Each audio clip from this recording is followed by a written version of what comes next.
Sir, how was it yung first day niyo po sa ICI ngayon?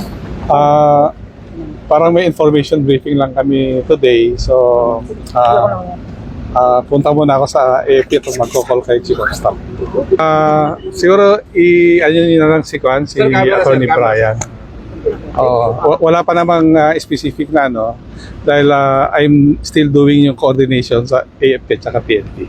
General, expect ka namin sa field for investigation? Most likely, makakasama ko si Secretary Vince. General, may tinitignan na kayong unang lugar na inspection? Unang lugar. Yung lahat ng mga lugar nga na-inspect yun is we will coordinate with sa Secretary Vince. Siya yung magsasabi kung ano yung mga parang priority areas. Napakalaki at napakahirap because si Jar Magalong ang pinapalitan natin, but kakayanin natin ito. Ang kailangan lang natin is pagtulong-tulungan natin lahat ito. Definitely hindi tayo papayag na lahat is iimbestigahan natin lahat.